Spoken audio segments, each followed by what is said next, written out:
Mais à un moment, c'est trop. À un moment, c'est trop.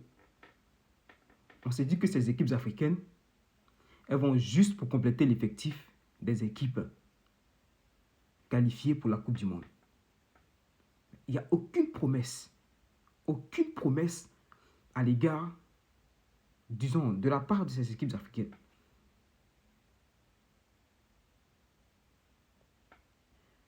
En attendant, abonnez-vous les gars. Abonnez-vous, soutenez cette chaîne et commentez. Lâchez des commentaires, je vais vous répondre. Likez également les vidéos parce que ça aide énormément au référencement. On a beaucoup de choses à dire sur ce match qui a opposé l'Égypte à l'Argentine. Et donc l'Argentine a battu l'Égypte, a éliminé l'Égypte en huitième de finale. Après avoir été mené 2-0 jusqu'à son 19e minute. Mais est-ce que ce scénario est nouveau? Non. On n'est plus étonné de voir ça. On est juste choqué. Donc avant le début du match, les pronostics sont complètement à la défaveur de l'Égypte. On le sait.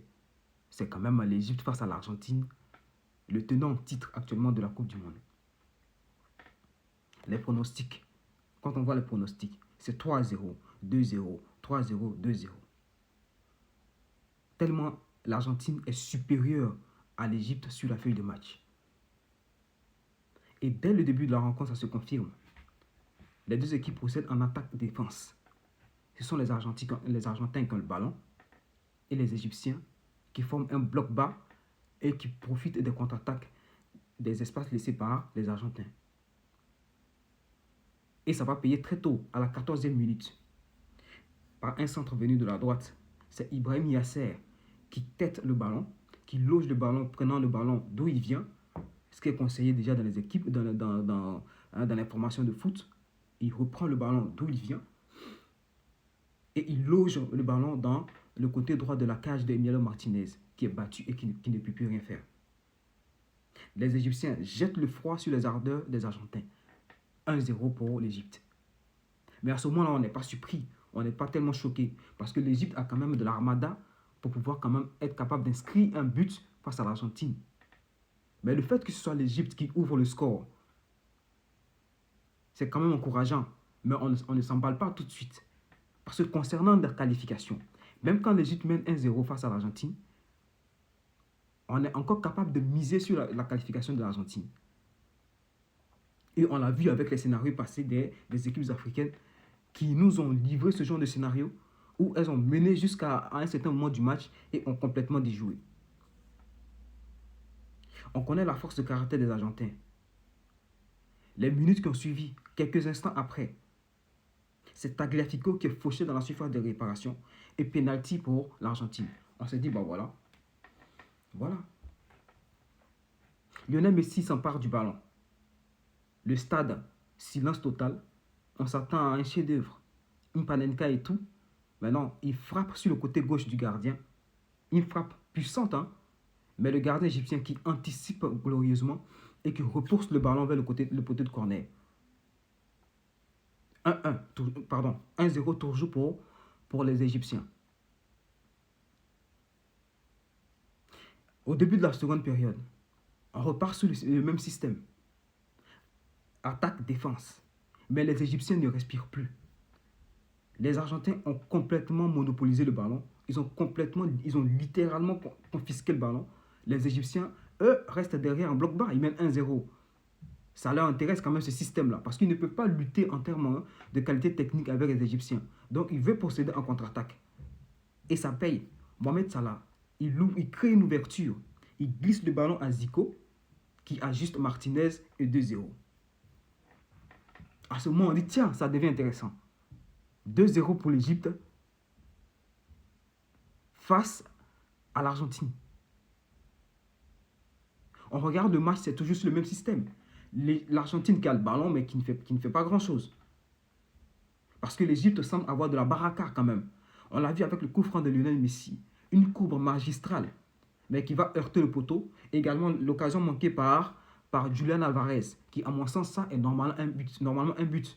Mais la chance est du côté de l'Égypte. Enfin, pour le moment. Donc, à 2-0, on s'est dit, qu'est-ce qui se passe? L'Égypte va se qualifier.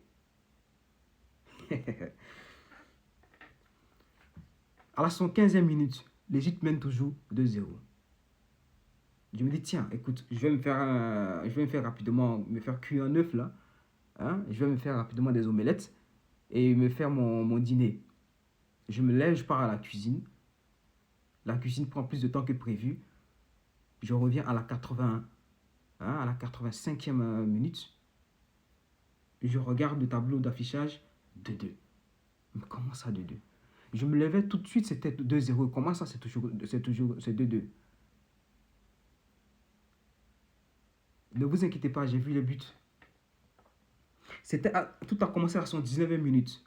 Un centre venu de la droite. C'est Romero qui, imitant Yasser à la première mi-temps, tête le ballon sur ce centre-là, le renvoie d'où il vient et loge le ballon également sur le côté gauche du gardien égyptien qui ne peut que constater les dégâts.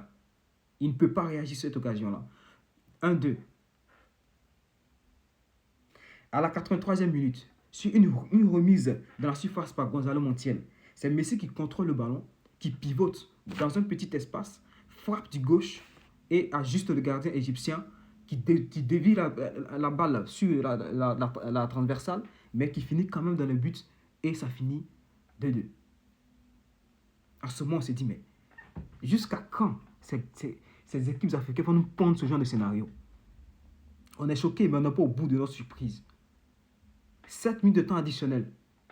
Dans le temps additionnel, une contre-attaque même presque ratée. Un ballon, Martinez qui est lancé sur la droite, qui rate son contrôle et qui finalement est obligé d'attendre du soutien de la part de ses coéquipiers.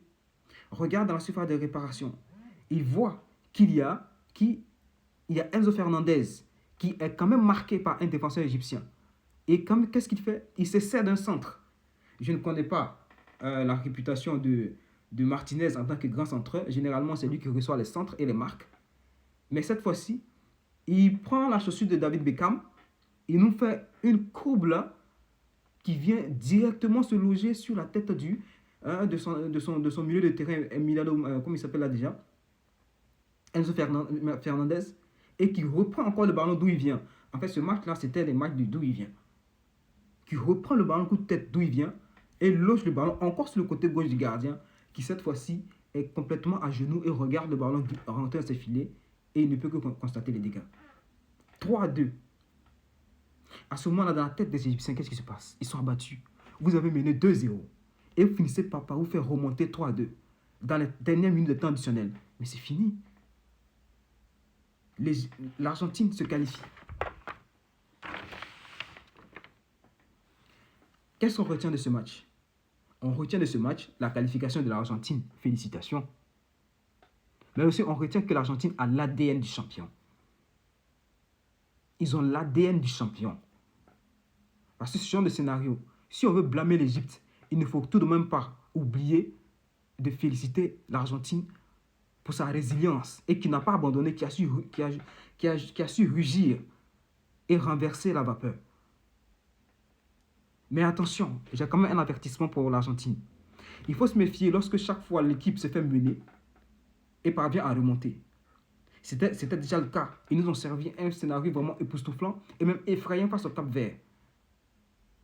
Ils se font rejoindre dans les dernières minutes et on finit par battre le Cap-Vert sur un centre.